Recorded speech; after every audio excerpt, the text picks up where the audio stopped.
Welcome to the Regenaissance Podcast. I'm your host, Ryan Griggs. Visit www.theregenaissance.co to learn more. Hello, everyone. My name is Ryan Griggs. I'm the host of the Regenaissance Podcast. And today, alongside me, I have cattle rancher Shad Sullivan. Thank you for joining me. Thank you for having me.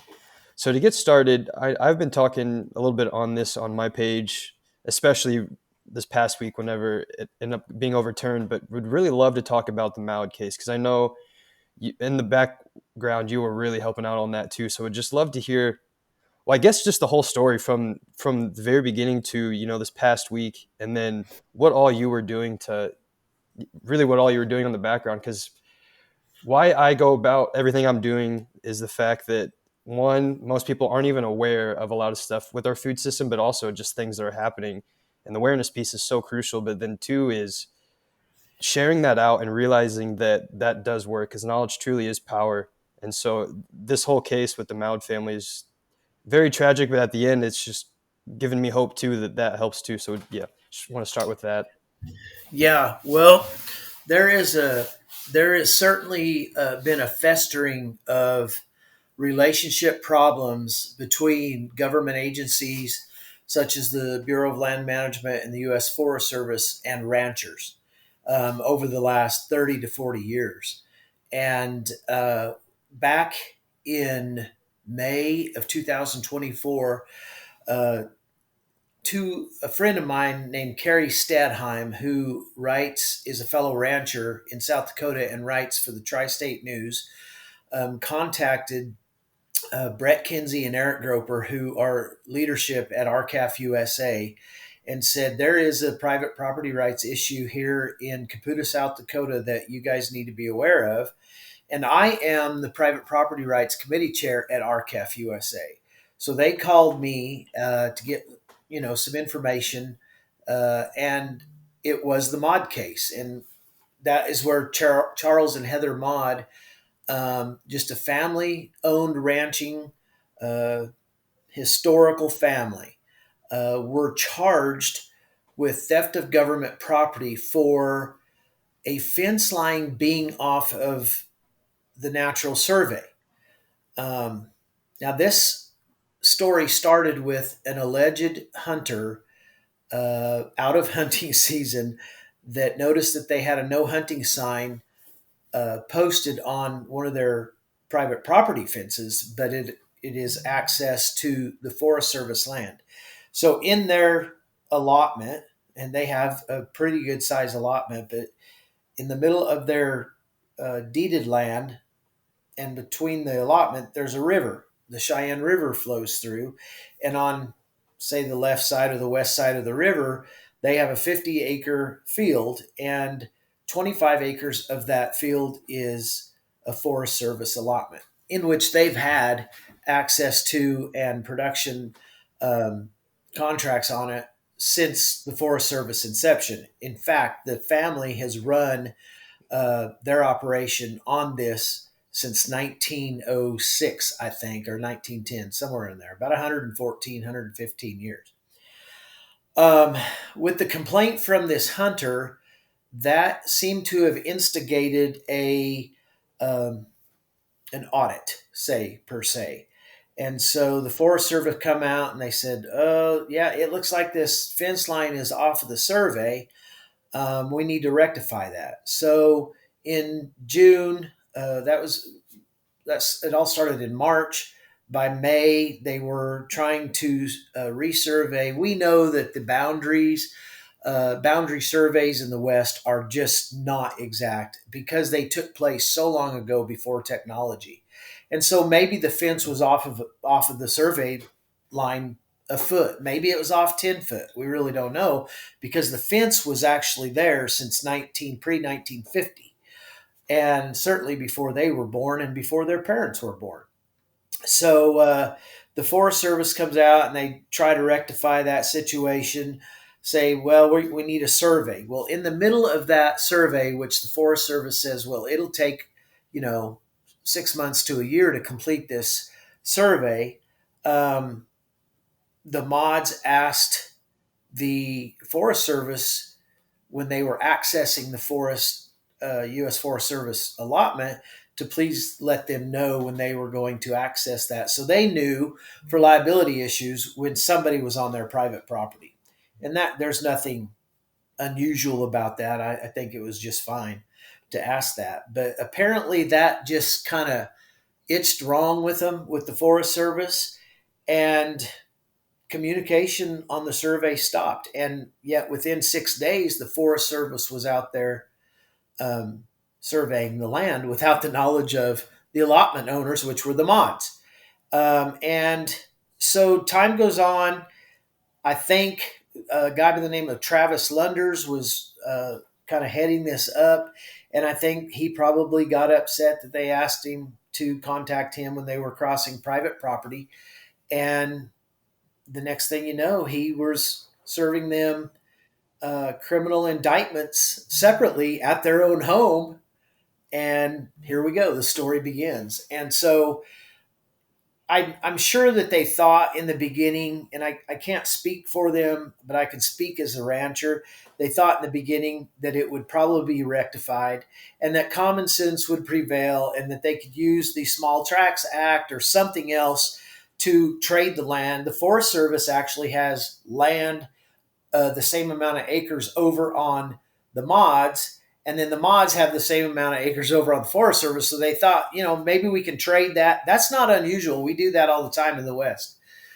But it didn't happen. And it just seemed to snowball and get worse and worse. And so in May, my buddies called me and said, "Hey, can you contact the mods?" And I said, "Yes." So I contacted the mods and started a working relationship with them. And I learned about the story. I said, "I will do whatever you ask me to do and not cross any kind of boundary that you don't want me to cross." And they asked me to write a letter to Secretary Vilsack, then the Secretary of Agriculture under the Biden administration. So I did that. I wrote an article in the Tri-State News. And of course, there were others as well. And so time goes on, and we just kind of nothing seems to be getting done. And so I come December, I started putting pressure on legislators, and others were too. It wasn't just me, but I I kind of took this case personal because my family had been through something very similar, and it was just one of those things where I felt in my heart I needed to act on it, and not only for me, but for the Mod family because they are generational ranchers, and I had built up enough of a relationship with them. I knew that they were okay. I had studied the background of it. I knew there wasn't anything nefarious going on, and they were actually innocent of the charges being dropped. Or being levied against them. I know they were. It's just common sense, and so we move along and we keep calling senators, we keep calling governors, we're putting pressure on the president, we're putting pressure on the Secretary of Agriculture. Nobody's listening, right? And so November, we have a change in administration over to the Trump administration. And, if there ever was a chance at fighting for liberty, I thought this was it. And so we continued. January 20th come along, and we decided we'd put a lot of pressure on all of them. We rewrote letters to the new Secretary of Agriculture as soon as she was confirmed. We knew, which took a little while to get her confirmed, and we still don't have an Undersecretary of Agriculture confirmed. I'd like to get Stephen Vaden get confirmed so we can get him to working too. But we put a lot of pressure on him. We called the governor's office. Of course, Kristi Noem went to work for the Trump administration. She had not been the kind of help that I thought she should be, but I had not really had any contact with her office. But I have had contact with Governor Roden's office, who followed her up. They were nice about it, but they said, Shad, this is a federal matter, and I'm like, well, aren't these your constituents? You should be representing them federally. But no, Senator Thune's office was non-compliant. They did not want to help, and several others. Senator Rounds' office, they were helpful in the beginning, and then they got busy. And I think Senator Rounds was helping behind the scenes. He's a pretty good guy. And then, it just started. The closer to the date of their trial, which was April 29th, the closer it got, the more I thought, they are not allowed to talk to each other. No, they've got a gag order. They've taken their weapons from them. They can't protect themselves. We need to put more pressure on them. And so, RCAF USA, um, Lonesome Lands, America Unwon, PLC all started putting heavy amounts of pressure on the political system just by doing, PLC is in Washington, so they were putting pressure out there. Um, America Unwon and Tri-State News continued to do articles. Lonesome Land on the Lonesome Report continued to report the issue. I was taking it individually and just doing videos and writing letters, calling. I called, like I said, Governor Roden's office. I called legislators. I called the White House. I called everybody I could think about calling. And the closer to the trial date of April 29th we got, the more luck we started having. And as luck would have it, the state legislature in South Dakota and I have a lot of friends in the state legislature in South Dakota, and so they were kind of watching the story unfold. And Liz Marty May, who is their representative, said, we better look into this a little harder. So she formed a legislative tour and review of the property so everybody could understand the tangibility of it and just kind of look. So I flew up there to attend that. And I'm glad I did because it gave me a new perspective. Everything in my mind was imagined or through pictures. But when I was there, I was like, this is not an issue. I mean, there's 25 acres in the middle of their field. The land is in good shape. They've done what they're supposed to do. They're in good standing with the Forest Service. The Forest Service and the USDA signed off on their management contracts and everything they were going to do. And I'm like, there's something more to this. And I still think there was something more to this. But when the state legislature, showed up, it kind of opened up and freed some things up, and at least got more knowledge out there and put pressure on the congressional legislature in South Dakota, and that was good. While I was up there, I was by myself, and I went into a pub up there to have supper. And I seen an old friend of mine there, and we talked, and she said, what are you doing? She was surprised I was there. And I said, well, I come up here on the mod deal. And she says, oh my gosh, that's a terrible situation. And so the very next morning, I got a text from her, and she said, this number was just sent to me in the middle of the night. It is a number of a U.S. attorney, and he has heard about the case in South Dakota. He's actually living in Rapid City or near Rapid City, and he wants to learn more about it. So I forwarded that number to the mods. I think they made contact with him, and then Representative Harriet Hagman out of Wyoming had been super super powerful. She's a great person. I know her well, and she had been working with us through the whole deal and on the case by herself. Well, somehow there was a God thing happened there, and this Brett Toller and Senator or Representative Harriet Hagman got together, got with the mods, got with Secretary Rollins. The trial date was moved from April 29th to July 22nd, and then boom, it all happened. And in a matter of 5 days, or I would say 10 days at the most on that, Rollins had reviewed it. I'm sure Bondi reviewed it. They had a meeting at the White House, flew the mods to Washington, D.C., and the rest is history, so they say. So that's really kind of a synopsis of what happened. But the the real issue in the case is government overreach by unelected bureaucrats. And this is nothing new to the West. We've been working on these cases, and we've got to end this tyranny. and that's what it is tyranny. Um, and it ultimately becomes a food and national security issue.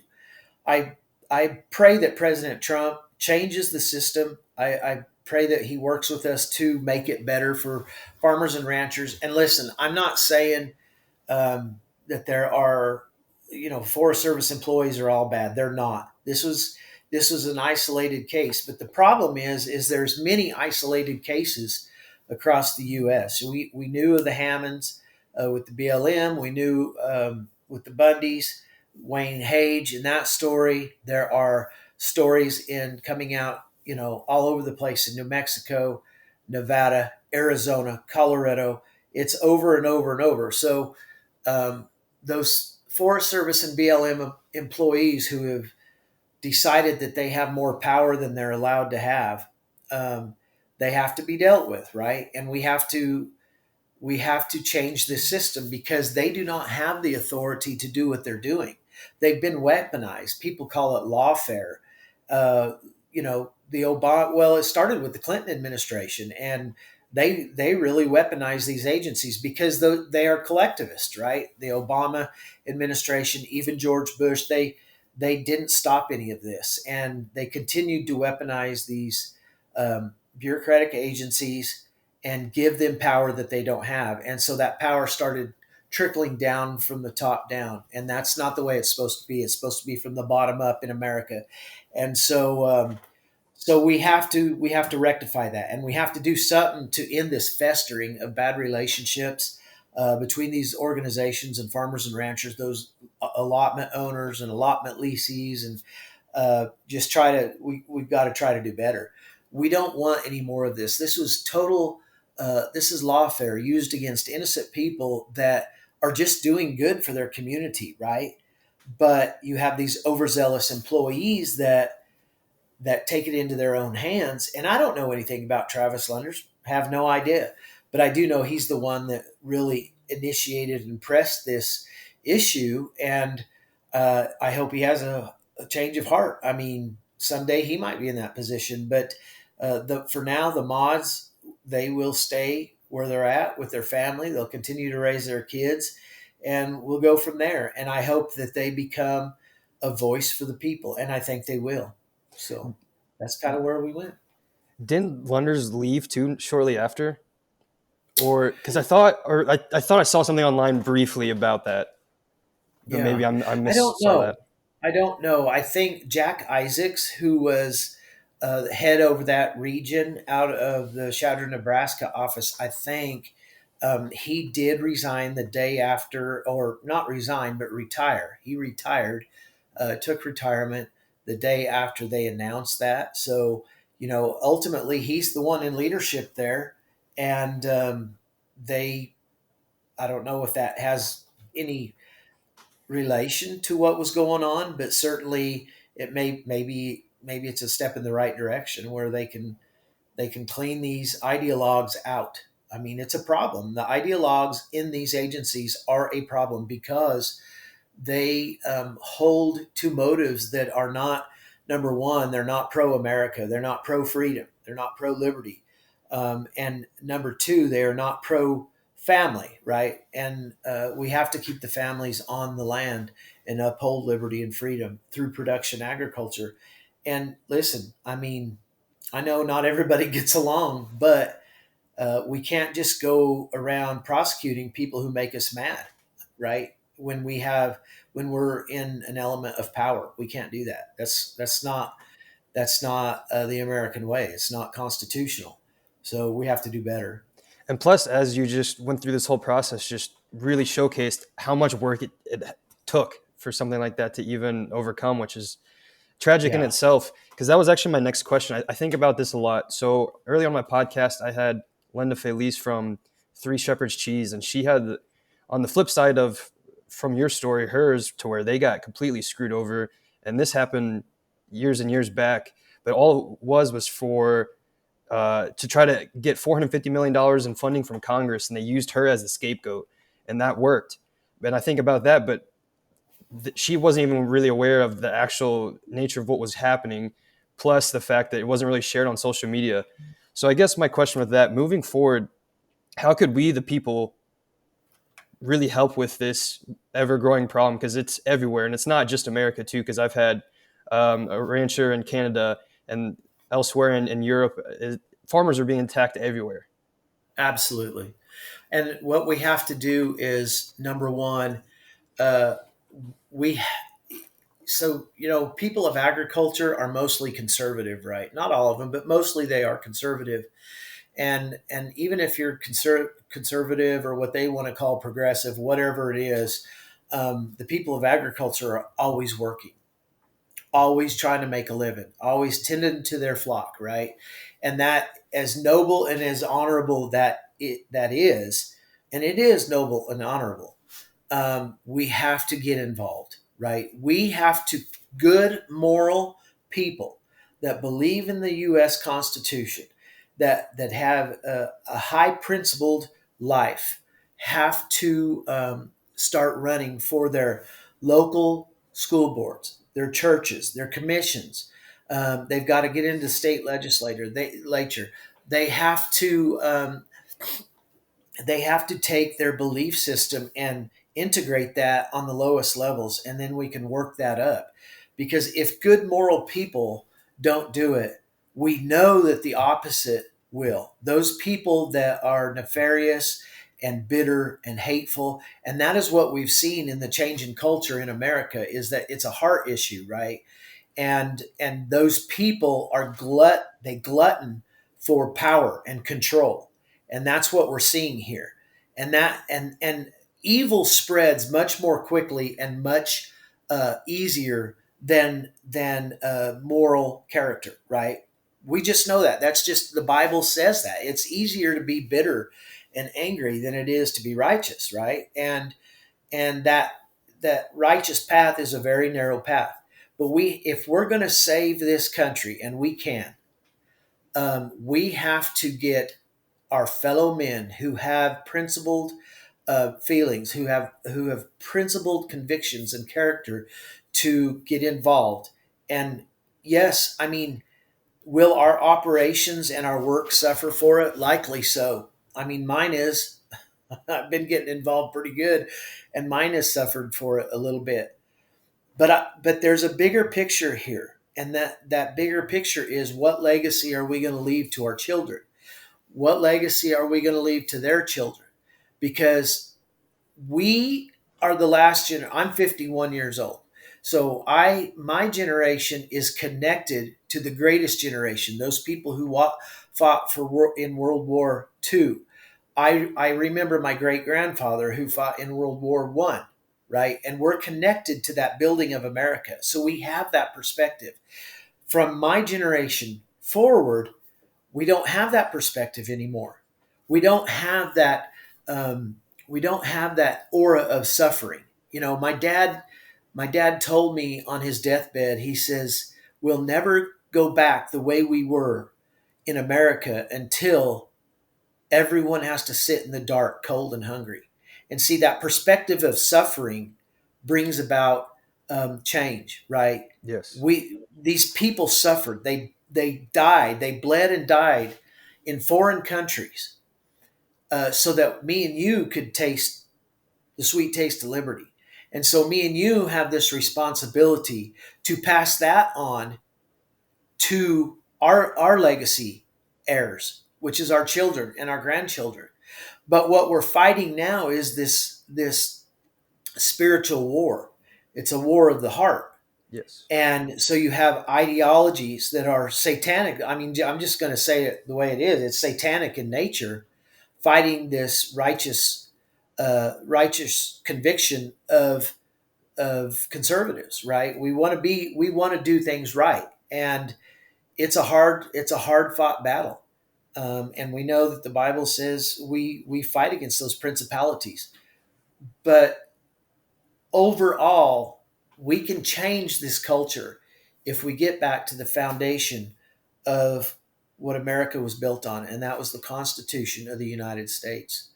I think it's very important that we honor those forefathers. And I mean, what they wrote there in the Charters of Freedom were nothing less than God convinced. God convicted. And it's okay. If you don't want to be a believer, that's fine.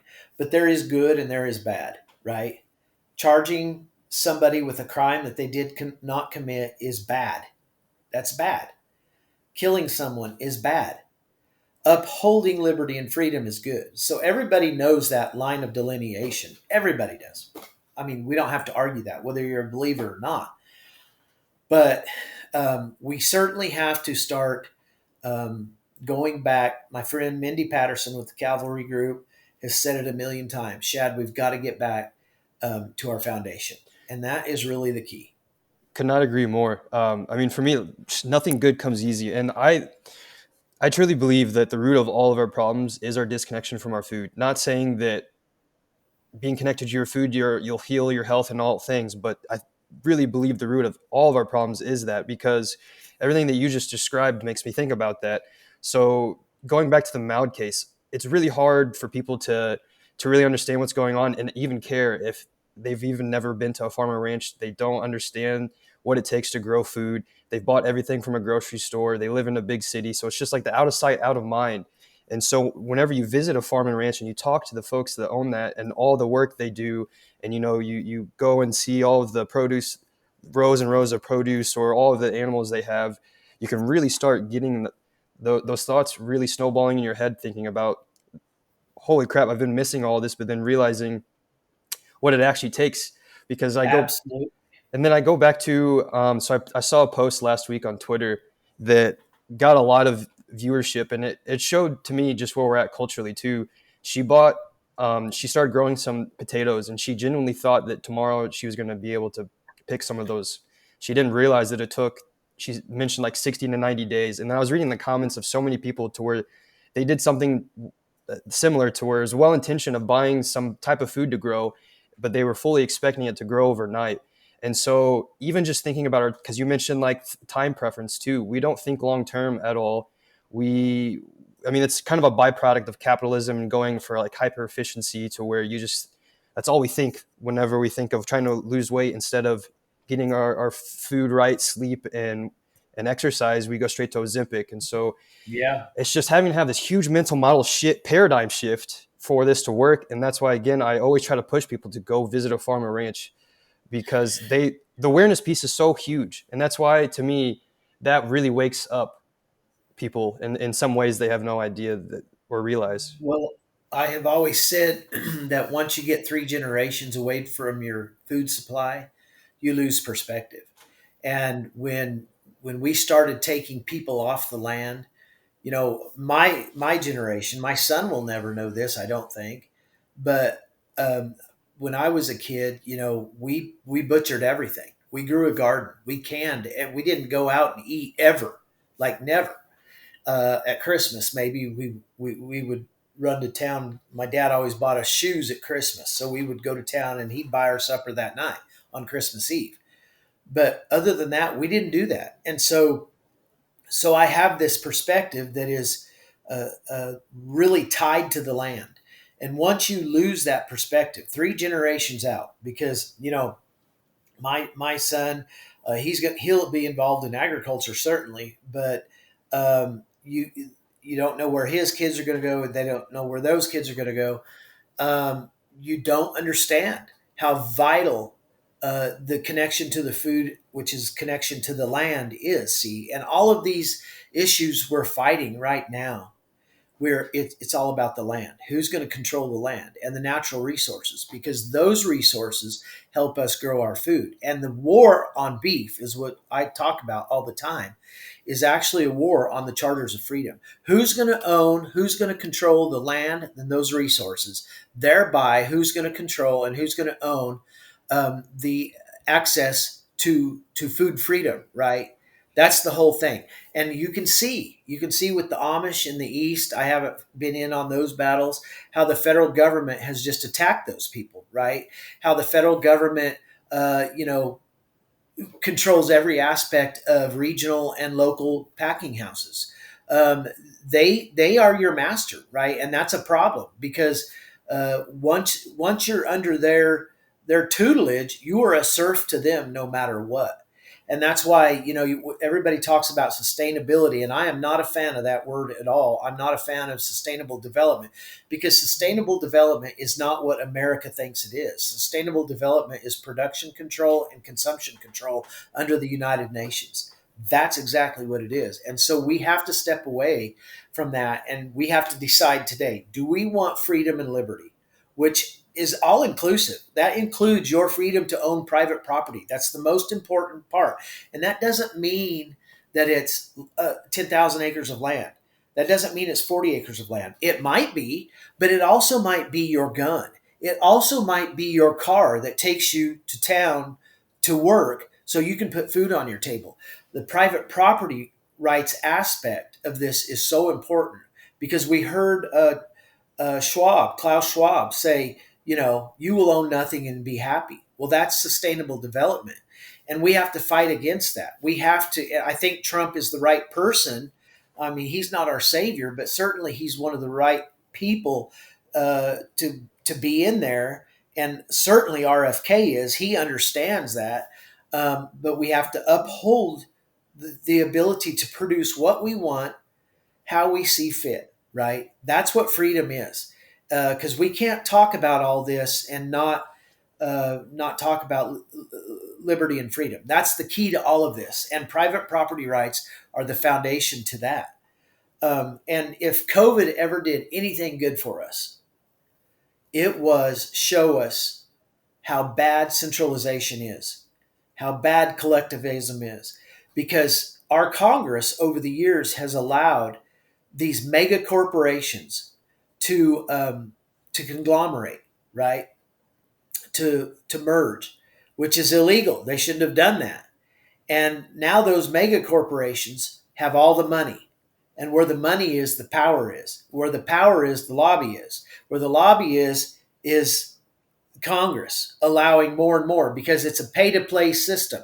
They pay all the way down. And that's why we have to take back our government entities, and we have to say, stop this.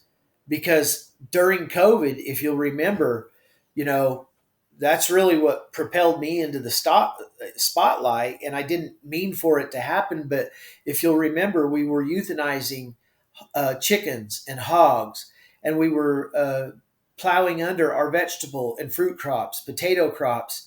And the only thing that had not been affected yet was harvest ready beef in these huge feed yards, right? But we knew it was coming because the processors in those mega processing facilities, um, slaughterhouses, those people were sick and they could not process these cattle. So that they weren't showing up to work. The cattle weren't getting killed.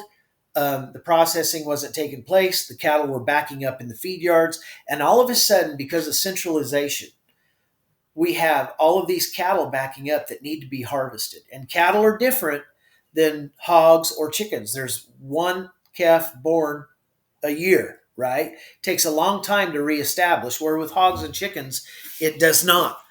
But the problem was that they were backing up, and you can't turn them back out. You can't, they've got to go when it's time.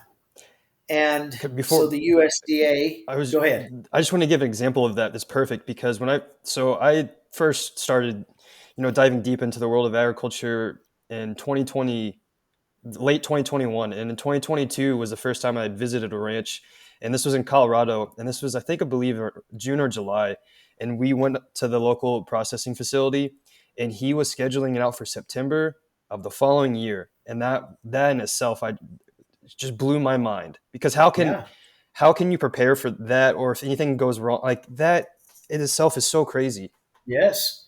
That was one of the craziest things we've seen. I mean, I knew my local processing facility in Colorado was 2 years out, right? But what happened was is Congress, or not Congress, but USDA sent an email out to producers all over the United States. And it said, we're going to send teams of people out to help with the alternative marketing and or depopulation, if need be, of your harvest ready beef. Well, I remember my dad talking about the 30s and the 50s, right? Where because of drought and disease, the federal government come out, dug a hole, paid you so much per head, put the cattle in the hole and shot them and covered them up. That's not, I mean, I remember him telling me that well in his lifetime. And so I thought, well, this could happen again. And so I just did this video off the cuff and it went viral. I didn't mean for it to go viral. I didn't even know what viral meant, right? Because I'm too old for that. But it went viral and it opened up a whole new world of thought, um, because it made the consumer realize in 2 weeks there was no beef on the shelves in these stores. And they're like, holy cow, how important is that? We took it for granted that it was just there when we needed it to be there, right? But because these supply chains backed up, and got really dangerous, now beef wasn't there. What are we going to do? So it created a thought process. Of course, farm to table has been a mantra for hundreds and thousands of years. We all did it, right? We didn't know any different. We didn't know it was going to be something cool that come along. But what that did in COVID, the one and only good thing COVID did was it woke the consumer up to the importance of a food supply spread out and the importance of your local farmer. What's interesting though is it still seems like people are waking up, but that's still f- f- missing, even though years later. And to me, again, goes back to because they've never still visited a farm or ranch. Because that's what's interesting. What I see online a lot is it's cool to see folks are supporting farmers and ranchers directly and having, say, beef shipped to them. But to me, that's still, you're still not seeing it firsthand, and so you're still having that disconnection, even though you are supporting directly. It's still hard to the out of sight, out of mind aspect, and just the actual relationship with the farmer or rancher. And so that's why I'm trying to find as many ways as possible using social media and just in person to really um, drive those conversations, but the interest of actually going out and then taking your kids onto the farm too.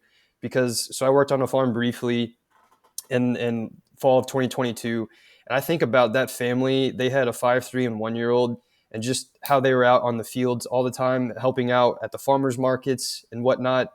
It's just something that I wish most people would take their kids out to just see. Absolutely. Well, I think a lot of that though is conditioning, right? The Yeah. conditioning by the corporate cabal is what I call. We have people move in the last 50 years. We have everybody moving off of the land into city central centers, right? So, to these big, mega cities. Denver, the Front Range of Colorado, Dallas, Fort Worth, all of this, and that.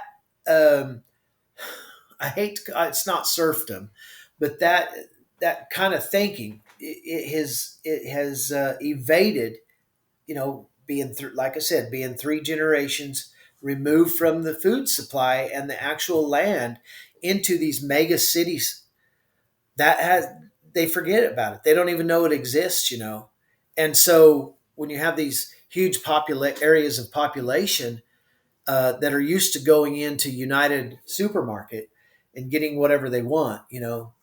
That's really the condition, the equalization of the condition that we have been brought into in the last 40 years. And it's a tragedy. It's an absolute tragedy because I don't know, I'm 51 years old. When I was a kid and in elementary, I'm from Crowley County, Colorado. I was born and raised there.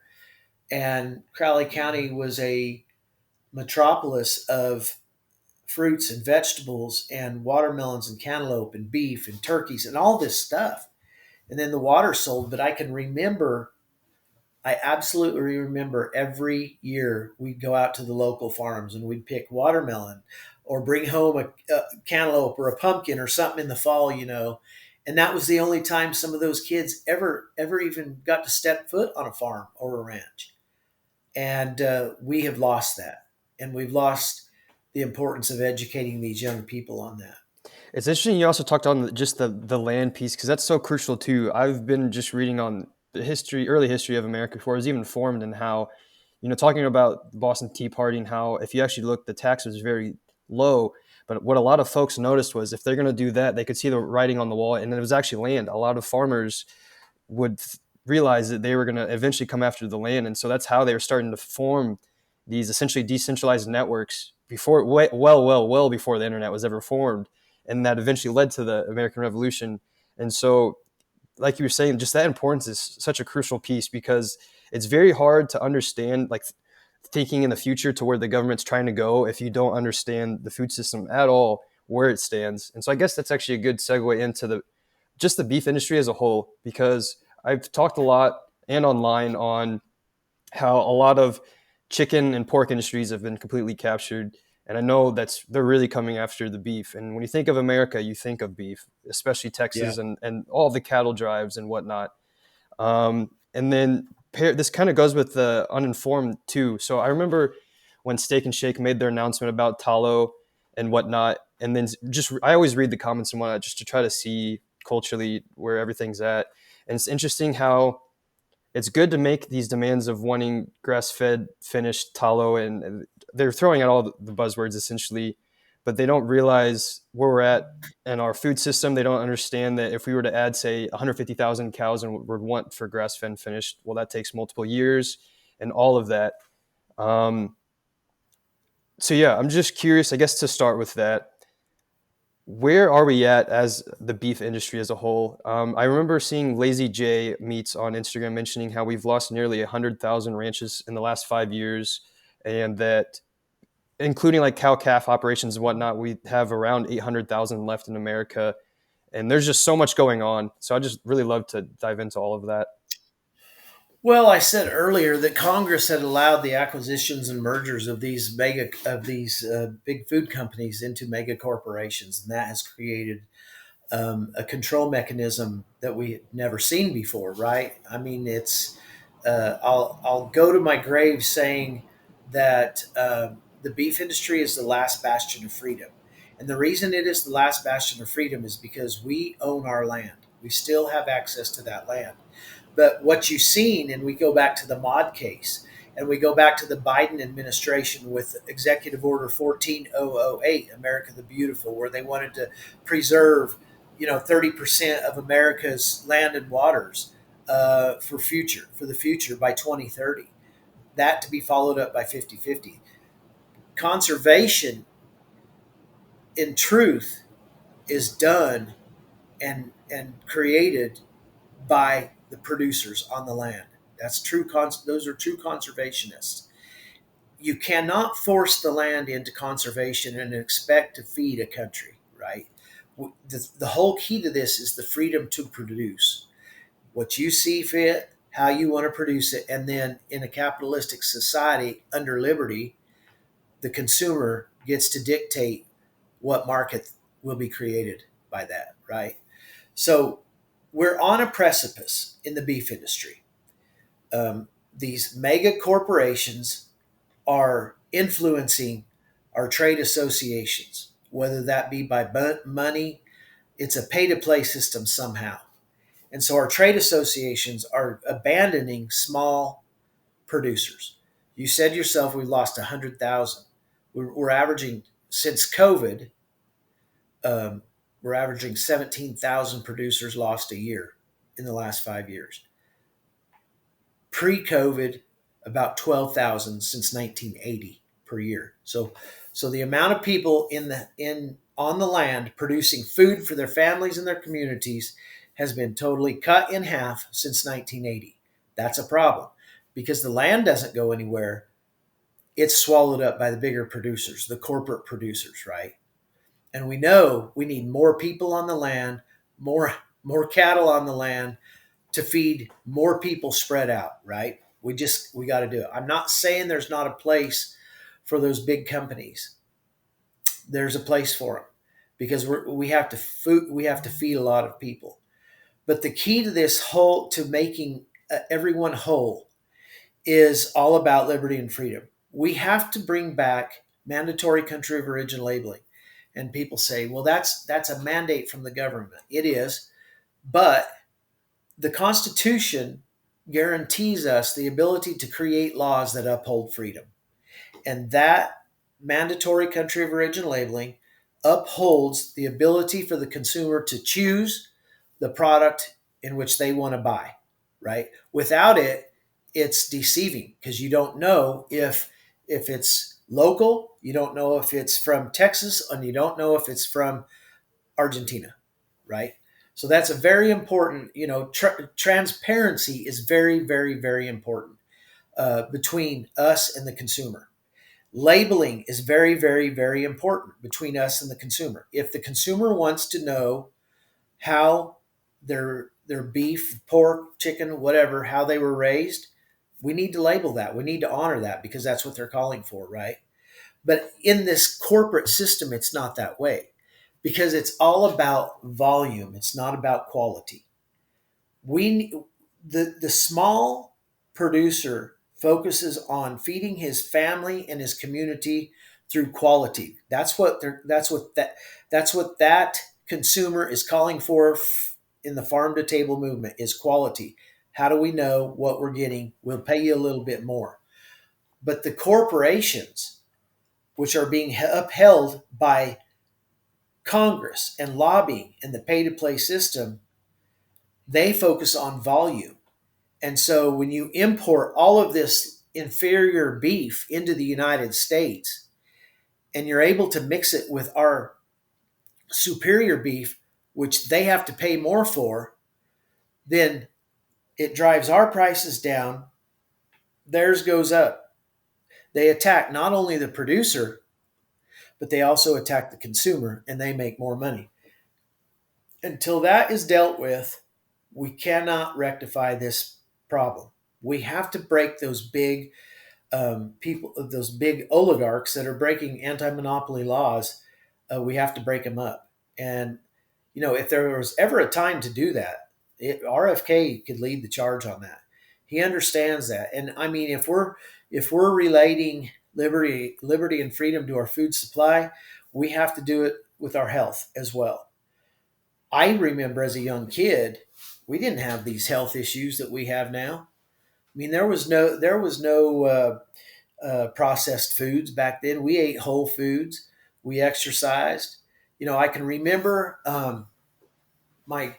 They were telling me a story about my great great grandmother. Her name was Leela Wright, and in 1899 she lost her husband and her daughter. They were living in North Texas, and they were farmers, but they were also trappers, hunters. And her husband was dying on, I don't know what he was dying from, but he said, take the boys and go to Colorado. It's free. There's free land, right? Go to Colorado. And she really created kind of a farming and ranching empire up there. Not huge, but it was a good local what I would call a local empire.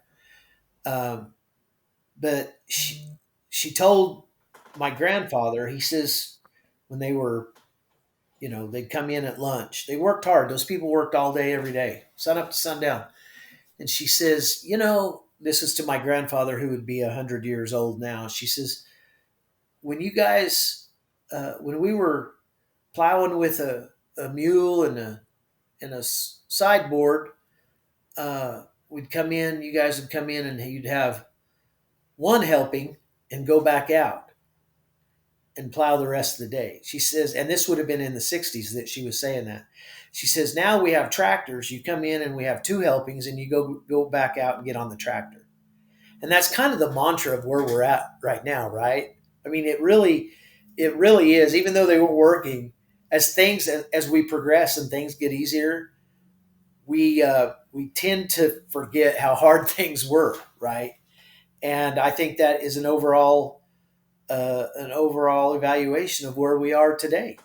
As things get easier, we take these things for granted. And there are some really great producers out there that are doing fantastic things for their community, and the mods are one of them. I mean, the mods have a great program going, and I do actually think that COVID, with the realization of the dangers of a centralized food supply system, COVID brought to light that farm to table movement in a greater perspective, and I believe that we have taken market share from those big four packers and those who control the food system. I believe that, but I also believe at the same time they will attack those Smaller entities, again, they'll find a way. They'll either do it through the EPA or they'll do it through regulation, because the greatest threat to a tyrannical government is a free people. And a free people know how to feed themselves, and they know how to feed their community. And that is a threat to tyranny, right? Well, talking about the wording too, whenever you're saying like sustainability, those, I mean, some of these words have just been completely co-opted to gaslight the public. Because I mean, that's what happened with the Maud family, the National Forest Service in California with Point Riz, with the like just conservation and all these words that sound incredible. We should be for, but then you look in of what's actually happening, and it's just Yeah. massive corruption to steal land and Yes. more power and control, and it's really disgusting. But then, again, that goes back to why for the consumer, knowledge is power, and that's why sharing these Yes. stories online is so vital. Because stories, that's why I go do this podcast, and why I do so story focused is there's a lot of tragic stories, but there's so much power behind that. Mm. To where that's how you Well, if can, we don't hear the tragedies, then we can't rectify the situation, yeah. right? Just like the mods. I talked to Heather Mod this morning, and somebody had sent me a message. It was such an incredible, beautiful message about the inspiration that the mods case brought to them and their operation, right? And I sent that to Heather, and I said, Heather, even in your suffering, right? The Lord has a plan for everything, but in your suffering, there is inspiration for others, and that suffering is the foundation of change. Because listen, uh, if there's a side that is against all that is right, they're always going to be against it. You're not going to convince them otherwise, right? It's a heart issue. They're always going to be nasty. They're always going to be negative. They're always going to be against it. But if you can convince good, freedom loving people that they can get involved and really create change, and that's what we did in the mod case. I mean, we really did. And the Hammond case, too, Western Justice was heavily involved in that when Donald Trump pardoned them and got them out of prison back in 2019, or I think it was 2019, somewhere in there. But that was a grassroots change. And that is the foundation of what we have to realize in America, that it all starts with the individual. That's what liberty is, right? It's all starts with the individual. And when the individual is prosperous, no matter what it is, if it's in his business, if it's in his advocacy, if he's prosperous, then the people around him become prosperous. For example, we gave, gosh, what did we give? $120 billion to Ukraine. Well, that was, whether you agree with that or not, is not the issue. The issue is they took your hard earned dollars and they sent that over there as a mandate. But the key is if people are free and prosperous, and they are prosperous financially, economically, internally, then they're going to be more philanthropic across their communities and across the world. Because when you're forced to give something up, you get bitter. But if you're prosperous and you're successful, it's fun to give away. And that's how America was founded on, is giving, right? But you become less giving when it's mandated that you give others who haven't earned what you have earned a chance at it, right? It's just not the same. And I think we have to keep that in mind. But there is, to get back to your question, there is absolutely success in that. There is absolutely success in that. So talking on, because you mentioned before into of just needing more new cattle ranchers and whatnot.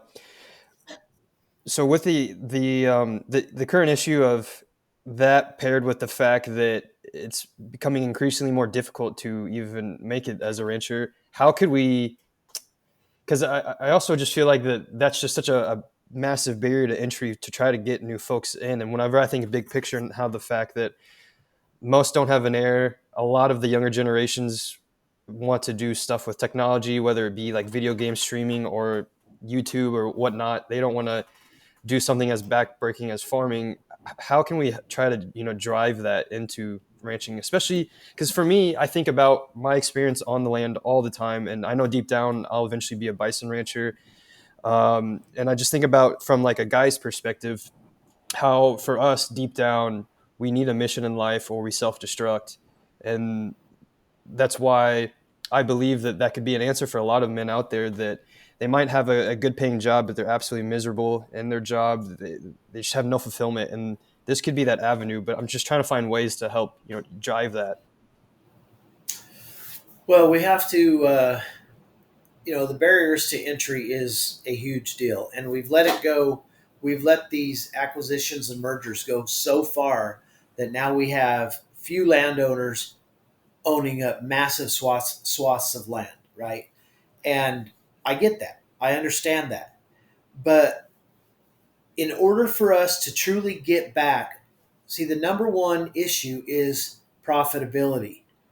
We have to, no matter, I mean, I don't, I don't want to take away from a man's passion because I'm a rancher and that's my passion. I love my business and I love watching my cattle grow. But I can't do it without a profit, right? So the incentive is money. And we have to, in order for us to get these kids back on the land, we have to give them incentive or something to look forward to. And that ultimately is profitability. To be more profitable in the beef industry, we have to break the oligarchs up. We have to spread the system out. We have to create more competition because that's what capitalism is founded on, is competition. We have to be more transparent. The rule we make the rules and we can't break the rules. We have to be more transparent in who is abiding by the laws, right? And that is the number one key, is we have to create competition or profitability through competition. And that has to be regulated by the federal government. And when I say regulated, I mean that loosely. It has to be overseen. We cannot allow the federal government, which is us, to allow these big mega companies to continue doing what they're doing. We have to break them up. Mike Callicrate is the best at saying it. It's very simple. Break them up. Break them up. Create more competition. We have to do that. In the meantime, whether that happens or not, I don't know. I hope it does. But in the meantime, we have to create incentives to get those people back to the ranch, or those who have never ranched and want to enter into the industry. We have to give them an opportunity, and we have an agency that was designed to help them do that. And I'm not saying pay for it all. I'm saying let's help them. If we're gonna thrust our legacy to the future and feed the country and our communities and the world for that matter, then we have to make these options available. And you have to, if it means something to you, and I'm talking about, subsidies through the USDA. I'm not a subsidy man. Don't get me wrong. I don't believe in them. I'm not, but we have created that agency to help these younger producers. I would rather us spend money on American producers, young American producers, than send it off to any war. I would rather see us spend money on young American producers than give it to global corporations, to NGOs, to all these mega companies that are getting our money. It's ours to work for, and I don't have a problem with helping people get up. Right? I don't have that problem. But this, it's become popular for people to say, "Well, he's farming for the government." That's all baloney. We shouldn't be doing that, and they absolutely do find ways to screw the system, so to speak, and farm for the government paycheck. And we need to change all that, because I'd rather pay my taxes into a system that helps get kids back on the land and help them fulfill their dreams. I never had. I mean, I had help with my parents. My parents helped me with you know, their background. That my parents never gave me anything. My parents never signed a loan for me, but their status, I hate to say status, but their reputation did help me. right? I can remember the first time I ever went and I wanted to borrow some money to buy a piece of land. And I went to my banker and I said, "Would you loan me some money to buy this piece of land and build a small facility on it?" And he says, "Absolutely, I will. I trust you. And where are you going?" Right. So I had built this relationship. But that's regulatory wise, that's impossible to do now. You can't do that. So we have this agency that we should depend on to help us get these kids back on the land and to stop the abuse of the subsidy system. And on another end of that, I think that like we have lost so many people, we have lost so many producers, and it's so sad that their kids haven't come back to the ranch. And then all of a sudden, you know what their kids are doing when they die? They're selling the land. I want I want more people that when their days of production have come to an end, instead of these their heirs selling the ranches for big money, I want to create a system where they get these kids back. You know, I've known of several people to make long-term plans for their ranching operation through a partnership with somebody who wasn't even related to them, but a young man or woman that wanted to come back and enter into the industry. And I think we need more of that. And I think that we have to put greed aside as families. I mean, our operation will go through a transition in the next 20 years, probably next 10 years. And my goal is that when me and my sisters are unable to fulfill what our parents want, that we allow somebody like you to come in and keep our operation going through some sort of partnership where you can buy it out Mm-hmm. if there's no other heirs. I think that's very important. And we talk about conservation easements all the time and conservation. And I'm Ryan. I'm really a proponent of conservation, but I am very anti conservation easement. And the reason why is because if your heart is in the operation, like mine is, like yours is, then you can conserve your land that you've worked the last 50 years. Or in my say my mom and dad's case, they were on that same ranch for 76 years. You can conserve that without being paid by an ENGO or an NGO to do that. Yeah, can you explain what conservation easement is? Yeah, so a conservation easement is where a third party organization, say an environmental organization, comes in and pays a landowner so much per acre to set all of his land or a certain portion of his land aside for conservation in perpetuity, which means forever. And then that organization gets a tax benefit from the government. And that's really all it is. Hmm. But what it's designed to do in the long run is take property rights from the heirs of the current owner. So there are rules written into every easement is different, and there are rules written into it. And listen, I'm a private property rights guy. If you want to put your ranch in a conservation easement, do it. But somebody's going to pay the piper down the road, right? You're going to get the check, and then you're going to dictate from the grave if they can build a barn over on Section 37, right? That's the whole key to it, because this ENGO that bought the conservation easement may say, no, there's not going to be a barn over there, or you're not going to build a fence, or you have to take these fences out. There's all of these rules. Every easement is different. So, but if you truly have the love for the land and you truly want to conserve it and perhaps put it back in to production through another generation or another family, you won't take money to do that. You'll just set it up. That's what I've done with ours. We've never taken a dime, and ours is going to be set up for somebody to stay in production forever, or hopefully forever. I'm not going to make I'm not going to dictate what they can do with the land 100 years down the road. That's not fair for me. Nobody did that to me. So that's how I feel about that. I'm curious, have you done anything with any schools? Because when talking about just like the younger generations, it's made me think about that in a lot of ways too. Because my upbringing, I mean, I'm from southern Indiana, and I was surrounded by farmers and whatnot. But again, the only other time I did was to go to pumpkin patch, and I mean, even with that, that was just a cool little thing. But then I just think about pairing up with schools to where they could see the cows and actually have educational science lessons or whatever that's related to agriculture, and that be a Mhm. way. Because then I also just think about how kids really help influence their parents too, to where if a kid is so all of a sudden invested and interested in farming and animals, who knows what that could lead to by the time that they're 18. Absolutely. So I was curious Yeah. on that.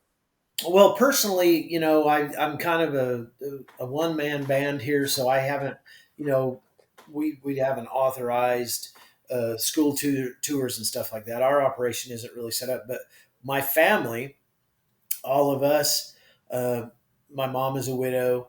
I have two older sisters involved in the operation, and myself. We have helped form a partnership in our local school district to provide beef for our school year round. And so that's been really super rewarding that we know that those kids are going to get, locally raised and harvested beef. That's a great partnership. There's all kinds of those all around the United States, and I'm proud of those. And that, that's the very ground level of education. And then, I think one of the greatest uh, things that they do, maybe in the Rio Grande Valley or especially the Arkansas Valley of Colorado, where they grow a lot of watermelon and cantaloupe. Is they do get those kids out there and they teach them about how the harvesting goes, and then how that is shipped to the local local markets. Maybe it's a street market, maybe it's a city market, but even the corporate markets in the big cities, they get all of this locally grown and sourced stuff. But on a personal level, we haven't I haven't done that, and shame on me for not doing that. But I don't know. I'm getting old, and I don't know how you all you young guys have the innovation. I don't. I'm an old traditionalist. I don't have all that stuff, Ryan. Well, you have a lot of stuff in your plate. I mean, you mentioned our Calf USA, Lonesome Lands. I mean, actually ranching and then helping out with the mound. That actually makes me think, what is it about ranching that to where it just seems like you've dedicated your whole life to it, all of it. So I'm just curious. Freedom. Freedom. It's all about freedom and liberty to me. I love America. I love America, and I have great respect for those men and women who shed blood so that I could have that super beautiful taste of liberty, and I could do what I want, how I want, in a nation that has afforded me every opportunity. And some of them I've taken up, and some of them I've wasted. But really, when I talk about liberty and freedom, I talk about I mean that I honor those who came before me and those who are coming after me. Because whether you want to admit it or not, this is the greatest nation on earth and still is today. And it's worth fighting for. And you don't have to be a rancher to understand that. But I think the closer to the land you are, the more important that value is to you. And I can remember, I love history, and I especially love cowboy history and history of the West. And my great grandmother on my great great grandmother on my mother's side, I told you earlier, she lost her husband and she took her boys to Southeast Colorado, and they dug their house into the ground and put sod over it. They hand dug their well when the prairie was just a prairie, and they carved out a living, and they didn't have the things we have today. She had, they didn't have all of this progressive stuff going on. They had living going on. They had growing their food. They had putting clothes on their backs and a shelter. And that was the key. And what is more freeing than that, when you're not bound to the bank, or you're not bound to your government, and you have a dream, and you go out there and you realize that dream. And then on my dad's side, my third great grandfather drove the Cheyenne Deadwood stage for 5 years, and then he became a Natrona County sheriff up in Wyoming, and he bought a ranch and he carved this ranch out. And so it is those stories that accumulate from those old days that come together. And those, even though they didn't know they were doing that for me and my kid, they were. And it was such a hard living. It was so hard just to put food on your table. We have it so easy. Look, I have this cup of water sitting right here. I got it out of the tap. The To have a cup like this back then was probably something very fancy, but to put water in it, they had to dig 130 foot down to have that water resource. Do you know how hard just getting the water was? The simplest things. And so those people sacrificed and progressed for me. And then, they fought in these wars, warranted or unwarranted. They did it freely because they believed in the power of freedom and liberty. They believed that they were leaving their country and their communities off better than we ever had it, than they ever had it. And that is so important to me. And so that's why I do what I do, is I want to honor them. It's not about me. For me now, it's about my son and it's about his kids. And I won't be around to see his kids because I had him when I was old. But it's about him, and I want him to understand where that came from. And then it's about the bloodshed and those forefathers who came before me. And their death meant something. It wasn't in vain. Their service means something. And what we're seeing around the nation now with this, they call it the progressive left. And honestly, the left is no different than the right. They're taking us, they want to go to the same place with different methodologies. And so to be a constitutionalist to me is most important, because you don't forget the foundation and where we came from. And I really think that that's where my heart is, and that's why I do what I do. Man, I relate to that so heavily. So you made two great points. The one I think about a lot is how a lot of modern society views our ancestors as these dumb people, and it's just wild how we have that viewpoint. Because I remember I visited Dustin Kittle's ranch last year in Tennessee, and in one of the barns we were just up at the top, and he was explaining the machinery they made to bale up the hay to the top, and then he would show me other parts around. It's just insane, the ingenuity. You're forced, I mean, you're forced to, because you don't have the internet, so you've got to figure it out. And it's just insane when I'm reading on, because I love history too. That's why whenever started actually learning agriculture, I just dived into the history of it all, and actually reading about the hog droves and the Appalachian Mountains, trying to move 150,000 hogs through the Appalachian Mountains. Or just like even Gosh. just building all the timber and whatnot, like just so many little examples to where. But then again, that goes back to the disconnection from our food aspect of it all, and it's just out of sight, out of mind. Because then you talked about just the history of this country too. So the last 3 years, I've driven probably around 150,000 miles, and if I were to have a simulation of like 100 times picking where I'm born, I'm choosing America every single time, Me too. every single time. And the more I travel around, the more patriotic I become. And that's another interesting part about modern society is people talk about traveling a lot, but they always talk about traveling outside of the country, not within. You can pick any state. There's going to be spots around to where there's incredible people, incredible parts that you would enjoy, some more than others. Because to me, that's why I also joke, figuring out the wife situation, to me, figuring out where I'm planting my roots to start my ranch is going to be even more difficult, because there's just so many options to choose from in America. And Go west, young man. Go west. but yeah, that's just, you just perfectly, that story just encapsulates why I'm so passionate about this too, is the fact that the passion just goes through what you're saying. And yeah. Well, I recently found out that my on my mother's side, another one of her grandmothers, which would be my great grandmother, her name was Ressa Wright, and her I think it is either her fifth or sixth great grandfather was Daniel Boone, and That's awesome. they came to southeast Colorado to a town called Boone, Colorado, which was named after another one of Daniel Boone's um, grandsons, and they settled there. And you know what what could be more American than that, right? What could be more American than Daniel Boone going west into this great unknown?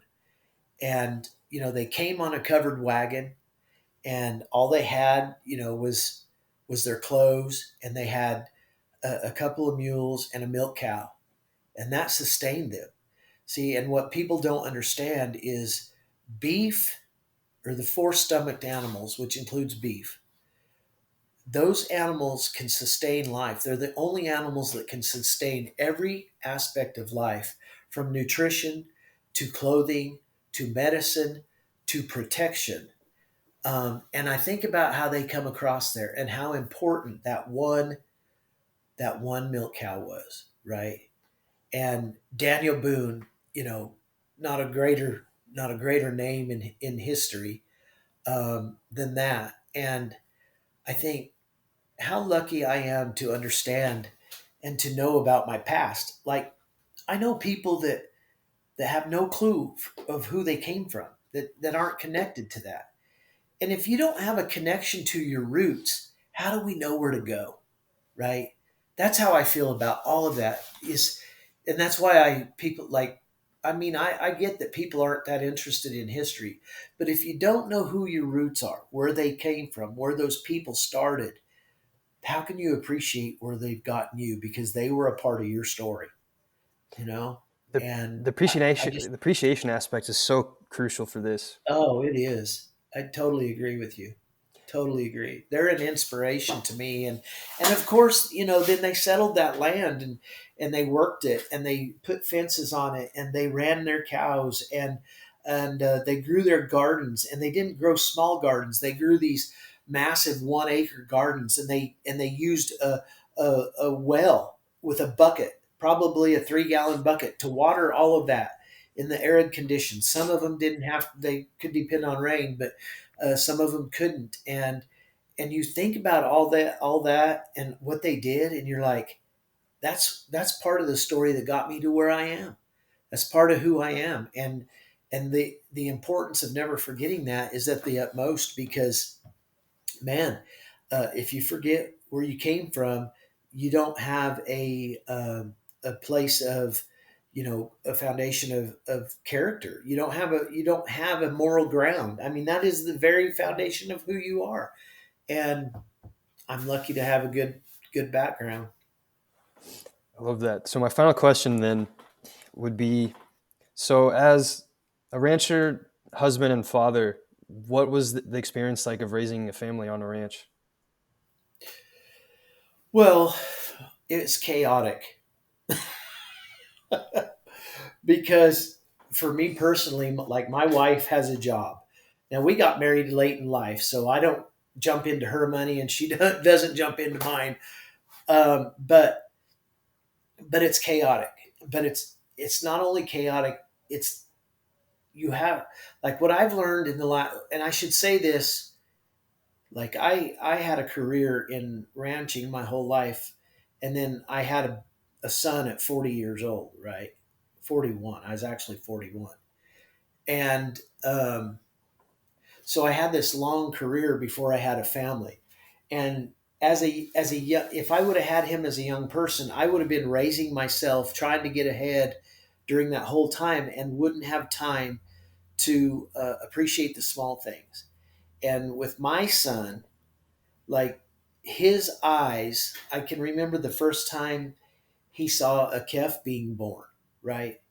That's all just very foreign to these kids, watching the circle of life, because you think about they think about a baby calf and how cute that baby calf is, or a kitty, or whatever you're talking about. But and it is cute, but then they see how it's born, and we know that birth is as ugly as death, and that's the circle. And so that's what I'm trying to teach my kid, is the understanding that what we do here is noble. and it's to be respected, but it's also for a cause, and that cause is life, right? And I'll just tell you, I'm very anti-abortion, and the reason I am is because I've spent my life trying to save my animals' lives. That's the perspective I come from, is that every life has value, and and I have to try to uphold that value. Whether it's a baby. I mean, I've spent, gosh dang, you have a cow uh, get paralyzed during birth, and you spend the next 4 months with a tractor trying to get her up and rehabbing. I mean, that's important to us as producers, and I don't know one producer who wouldn't fight for the life of their animals. And sometimes it doesn't work out, and that's just life too. But that's the cruel reality of the circle of life. It's all about life and death, because there's a season for absolutely everything. And teaching my son that has been very, very hard but rewarding, because now I see him softening to, like, instead of that, oh my gosh, what am I seeing here? I'm seeing him soften to, wow, I know what that's going to lead to down the road. And then, he's 9 years old, and he's starting to make uh, really valuable, um, really valuable observations, and he'll speak to that. And he won't do that to me, but he'll do that to his buddies in town, right? To the kids at school. And he'll say, well, this is how this works. And so those are the small things that keep our way of life going. And it teaches all of these young kids, um, really more. It's even more than just their food freedom and their food supply. It's about the way life works, right? And I appreciate getting to see him doing that. And of course, he's he's a little kid, so I'm like, get out and get the gate, and he'll say, do I have to get the gate? I said, yes, get out and get the gate. And um, and then he'll say, well, can we go fishing? And I'll be like, yeah, let's go fishing. So as an older parent, I have really taken advantage of stopping and smelling the roses with him, and saying, okay, this is why we do this. I have, as an older parent, I have never, like, I'm not against spanking your kid. Like, I'll spank him if he needs it. He only needed it about twice in his life, and he learned very quickly, and he knows he doesn't want that. But I have never lost my temper with my kid, and I think that's due to age and maturity as an older parent. But I've always wanted to teach. I've always, like, our parents, we were working hard. We were running lots of cattle, lots of acres, and we were just working really hard. And we were basically kind of forced into it, right? It's not that we didn't love it, but it's more like when you're out there and you're driving cattle across 10,000 acres when it's 110 degrees and you're thirsty, you're like, oh, why do we have to be here? But with Beatty, I've never lost that. I've always been a very patient. I want to be a very patient teacher, and I don't want him. I don't want to force him to hate something that he needs to know. So I'm very, very calm with him, and I'm like, this is why we do this. I can remember the first time he. I'm not a hunter. It's not. I'm not anti-hunting. I'm very pro-hunting, but I'm just not a hunter, right? Because I was always working on the ranch. But we have great hunters that come to our ranch to harvest antelope, and I can remember the first time that he saw that, and he was so intrigued by it. More, he wasn't shocked by it. He was young enough to say, well, what are we doing? What are they doing? And I'm like, well, we have to, mitigate the antelope population, and we have to feed their families. They love antelope, is their favorite meat, so they use it to eat. And he understands that. He kind of gets that, and so that's very rewarding. I've enjoyed parenthood very much. And I will, I'm the first to admit, my kid is basically an only child, and he's pretty spoiled, right? He doesn't know where, he doesn't have to worry about where his next meal comes from. He wears nice clothes. I mean, not fancy clothes, but he wears what he wants. He lives in a nice home. He has toys that are don't get me started on that. Too many toys, right? But part of the culture, but I have required that we have required that he, learn how to work. We have taught him that success is unachievable without hard work, right? And success is unachievable by quitting. So he's not a quitter. He works hard. He's very good in school. He's behavioral. He's very, very good. One thing that my son, it may be a genetic code for me, is that he will be involved in something and he won't listen to me, and so I'll have to get after him. He's not a perfect kid, but I've been blessed to have a healthy kid, and if I can have a healthy kid, that's what I choose first and foremost. But overall, been born and raised on a ranch and hoping to send this legacy down the line. You have to take the good with the bad, and that's what my dad always told me. He said you have to be consistent in this lifestyle. You cannot live outside of your means. Try to borrow uh, the least amount of money you can borrow, which, listen, I borrow a lot of money to run my operation, but I know how to manage my debt very well. I don't feel like I'm a slave to it. And he said you have to take the good with the bad, and there is going to be a lot of bad that comes, and I have experienced that, and it has humbled me and matured me and scared me, and it's the greatest blessing ever. That's where I'm at. Well, thank you for sharing. And then also on the tidbit mentioning it's helped you stop and smell the roses. That's kind of what was my train of thinking with the educational pieces. Whenever kids take their parents to a farm, I mean, and in today's society, you can make the assumption that those parents have never been to a farm or ranch either. So whenever you take a kid that's actually curious and asking a gazillion questions, and then they're outside and amazed at everything, that could really help change the Absolutely. perspective from the parents to where maybe they'll start actually wanting to go for a day out on the weekend and take their kids back out, and it can just really snowball there. But with the kids, it's just because modern society with our education, it's really sterilized kids to where you can't really ask questions, you can't do anything outside the Yeah, norm. And so this is way again, that's why I always go back to the root of our problem is our disconnection from our food, because we've always been so absolutely. aligned with that. We've always been out in nature, and that's just Perfectly said. been completely stripped away. And then whenever you live in a city, it's out of sight, out of mind. I mean, and I, the whole reason I have, above all else, why I have my brand and my company is so no one goes through what I've gone through with my family, because that was the wake up call, was everything I went through. And I don't want that to be for everybody, because I know that happens to a lot. I mean, COVID could be one to where it takes something as extreme as that, but you can kind of bypass that, go to a farm, and still experience hardship working on a farm or volunteering on one. Um, and then, yeah, eventually it could snowball to where you're starting to grow your own food. Let me ask you what happened. What have you gone through with your family? Yeah, so I've mentioned it quite a bit on my podcast, but my whole situation was really the frog boiling in a pot of water analogy. So back in 2018 was whenever I had just moved to Austin. I started working at IBM. Started just because I went to IU for grad school and everything. So I had everything finally going for me and all these awesome plans in the future. And then in 2018, I went back to my hometown for a wedding for my brother, and I started noticing things with my mom really unconventionally. To where one time I was in the bonus room, she was just in her underwear, which she had never done. And then she genuinely had no idea where she was. And so I was like, all right, what the heck is this? And so I had that in the back of my head.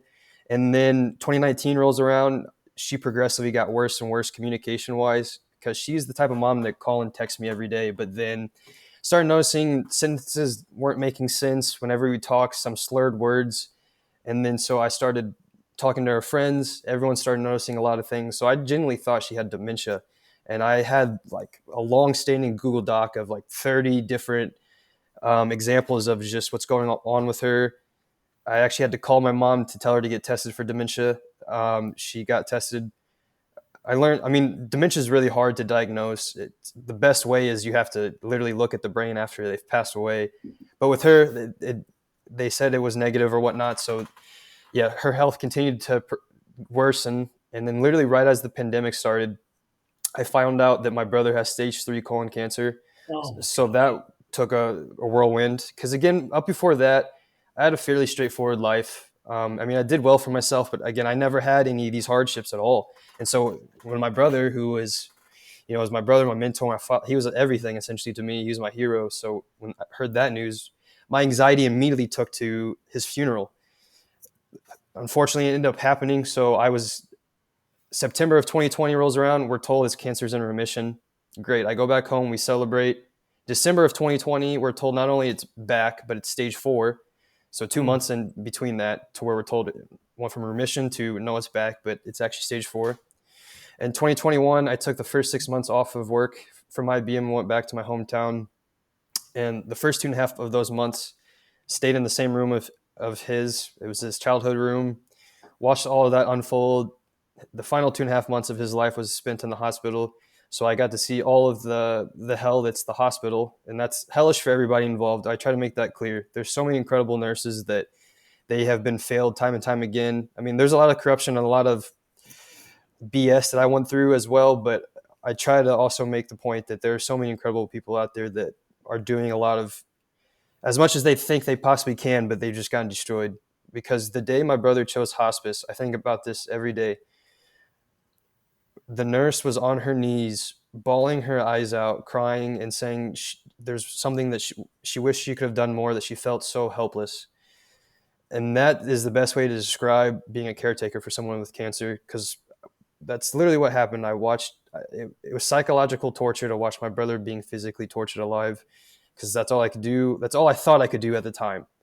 Um, Fast forward to June 11th of 2021, he passes away. His birthday is June 14th, so it happened 3 days before his 33rd birthday. I go back to Austin, quit my job from IBM because I knew I was never going back. I withdrew my 401k to bet on myself. I mean, I was obviously destroyed. I had crazy bad PTSD. I mean, it felt like those 3 months after my brother died felt like a haze. Like the whole out of body experience, it just felt like those cartoon movies whenever like you're viewing your life from above. That's what it felt like for such a long time. This is where Twitter came into play, though, to where it literally saved my life, because then I was also vegan. uh, I was vegan for 2.5 years. And but again, this goes back to the disconnection of my food, because a Sure. lot of vegans have well intentions, Sure. but like me, I just had never gone to a farm. I thought everything was factory farming and yada yada yada. But then I started learning, but unlearning a lot. And then fast forward to February of 2022, I learned about regenerative agriculture on Twitter and homesteading and all of this. And that essentially just kind of snowballed to where I had this huge road trip planned. I then initially was to just travel, because that was what me and my brother would always talk about. But then once I learned about agriculture, I changed a lot to then I started visiting ranches.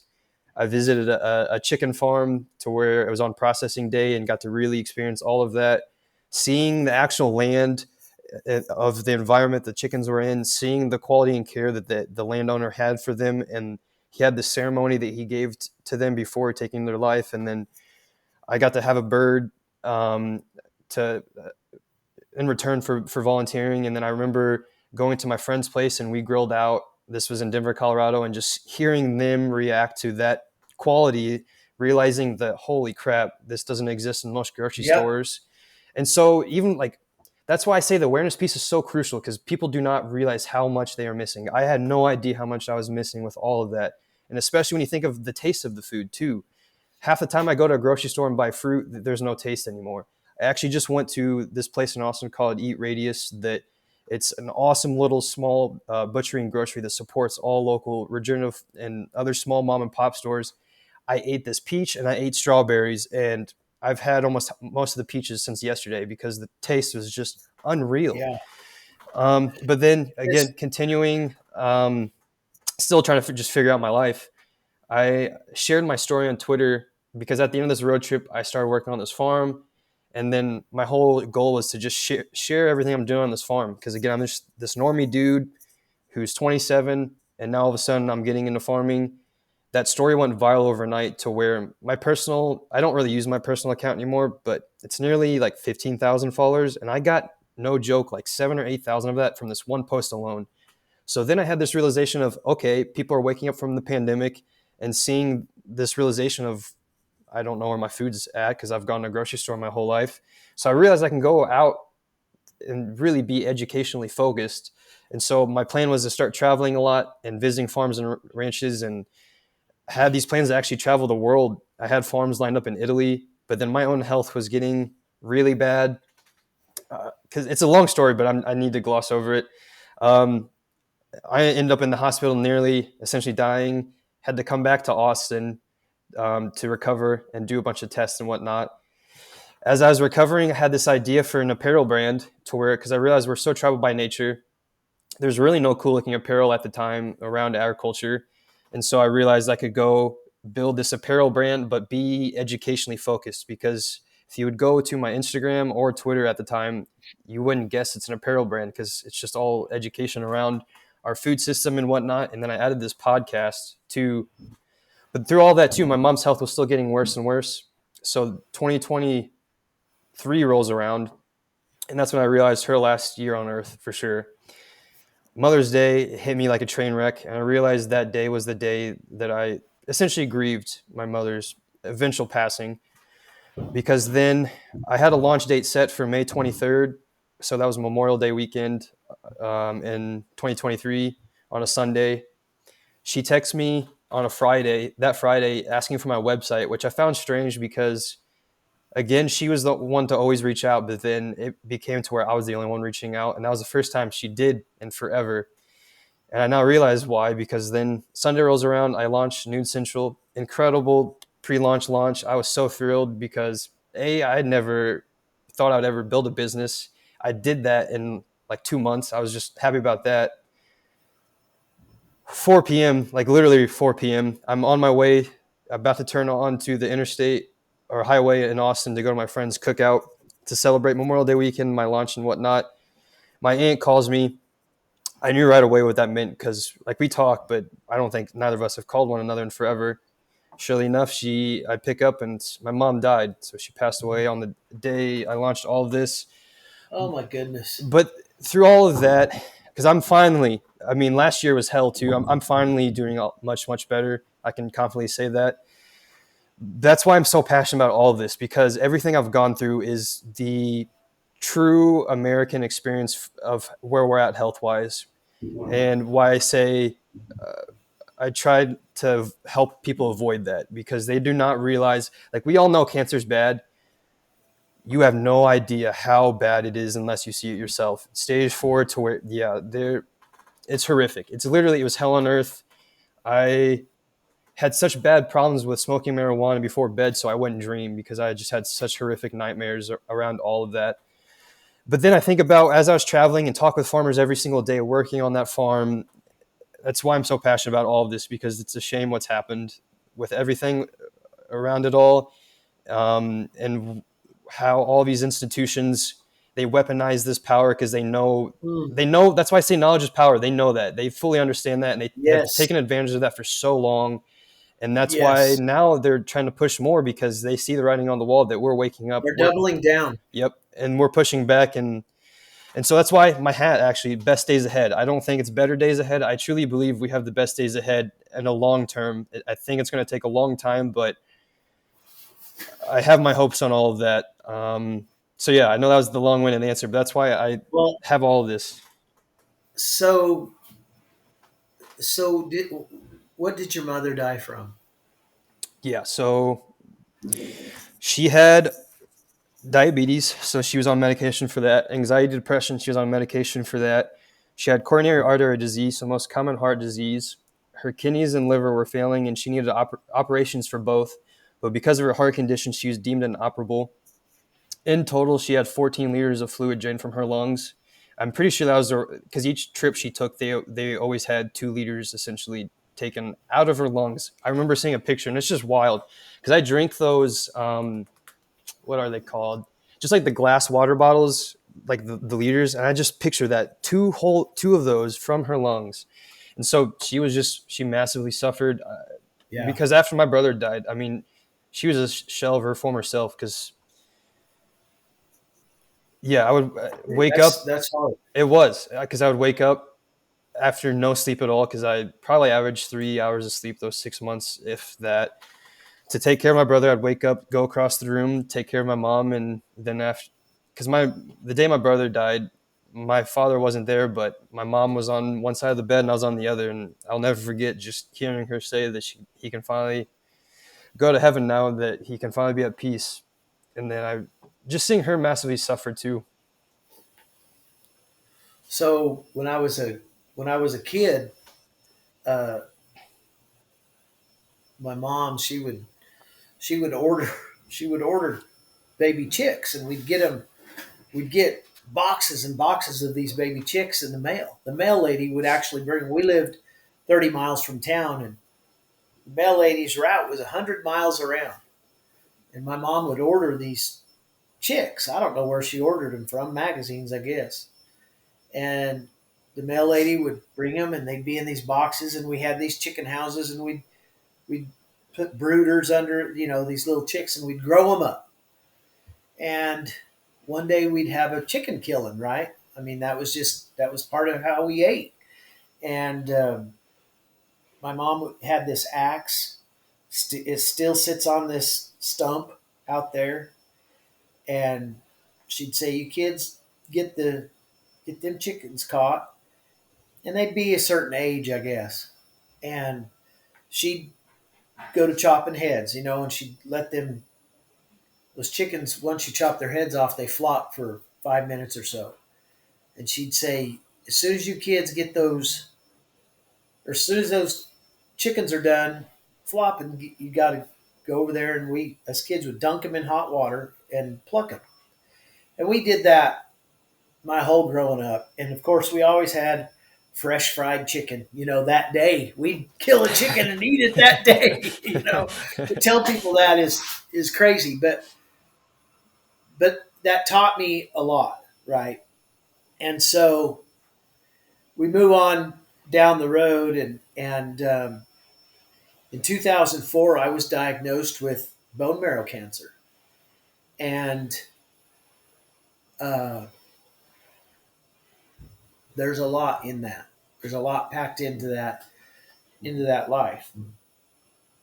And then in 2011, my 2000 fall of 2010, my dad was diagnosed with bone cancer, and I can remember we went through the winter, and he did pretty good through the winter. And the springtime came, and in March, my I was here working, and my mom's friend called me, and she said, "Shad, you need to get home.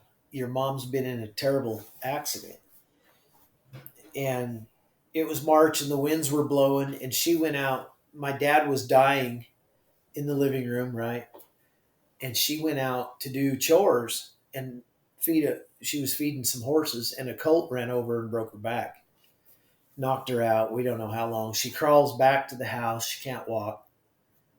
And she has this major surgery. That was in March. And then my dad, so she couldn't take care of my dad. So me and my sister started taking care of my dad. And he was bad. He was getting really bad. And so we took care of him at home. And we never took him to the hospital, or well, we took him to the ER a couple of times because things just got pretty wild. But we brought him home in the last couple of months. He was out of it. He was out of his mind. But we took good care of him. And I don't know why I'm telling you this, other than to tell you that he died on June 11th, Wow. and we buried him. And I dug his grave, and it took me all day to dig his grave. We were in a terrible drought, and I didn't know what to do with all the cattle. And I dug his, and it was about 110 degrees that day. Why it was so well? We were in this drought, and it was just hot. And it took me all day to dig that grave, and I'd have to get down in there and with a spud bar, even it up because we buried him on our ranch, right? And that was a pretty real situation. And I can remember the week before he died, I was trying to get all the information out of him I could because I missed something over the years, right? And I needed to. We had a lot of cattle, and I was like, we can't bring him to Colorado. What are we going to do with him? He says, I don't know. I'm done. And I can remember one night I was like, I had the night watch, and I was sleeping on the couch, and we had put his hospital bed in the dining room, and my sister would take care of him during the day because my mom had a broken back, right? She had a cast, and so my sister would take care of him during the day. I took care of him at night, and I remember one night I was laying on the couch, and I was pretty deep sleeping, and I heard just something in my ear said Shad, just like that, just like Shad, and I thought it was my dad because he was over there sleeping, and I got up and I said, Dad, do you need anything? And I woke him up, and I'm like, did you just yell at my name? Yell my name? And he's like, I don't think so. um, but I'll never forget that night. My dad, he says he was scared. I guess he was scared. He said, "Will you lay down with me?" And he was frail, and I held him like I hold my kid now, And I got in that twin bed, and he just needed comforted, and that brought a lot of memories. And I guess what I'm telling you is your story brought a lot of memories. And life is life throws a lot of curves, and we have to take them. And I think the point is that when you're connected to the land, you can take them a little bit easier. It's not that they're not hard or sad, but it's the circle of life, and that there is a reason for everything, and that nothing lasts forever. And that's why it's very, very important that we do what's right in the now, and that we do what's right for our community and our family and our nation. And you're not always going to win. We're not always going to win, and we may never win, but we can't stop trying. And that's what we've got to do, Ryan. Completely agreed. I mean, that story, yeah. I just remember too. So, buried my brother, and then the next time I saw his headstone was burying my mother right next to him. And so that's why I'm so. I say Twitter saved my life, but Twitter led me to farming, and farming saved my life. And that's just because of the people I met. Because eventually, um, I was agnostic at the time when my brother died, my whole adult life, and I got baptized last year. And part of the reason was going Congratulations. and actually talking with just the farmers and just seeing his work at play on the land. Again, that's I can just talk infinite amount of time as to why I believe our root of our problems are a disconnection from our food, because that's just another example of that. Well, Um, there's nothing more spiritual than your relationship with the land. Nothing. I mean, there's just nothing. It just is so. my my preacher gets mad at me, and he said, your identity should be in Christ, not in your land. And I love Jesus, and I'm a Christian, and I was saved when I was 8 years old, and I was baptized when I was 47 years old. But I will tell you that my identity is in the land. That is what shaped me. That is my, where we came from, where we're going, my values. I will always love Jesus, and I'm thankful for the blood shed on the cross of Calvary. But on this earth, my identity is comes from the land, and I don't know how to separate that. It's just what it is. well, thank you so much for joining, Shad. This was an awesome conversation. I guess before we go, where could the listeners find you? Yeah, I guess just go to my Facebook, Shad Sullivan. You can find me at lonesomelands.com, doing the Lonesome Report, and that's about it. I'm just a cattle rancher, and that's what we're going to continue to do. Is as long as the Lord wants me to do that, that's what we'll do. Thank you, Shad. Thank you. Visit www.theregenaissance.co to learn more.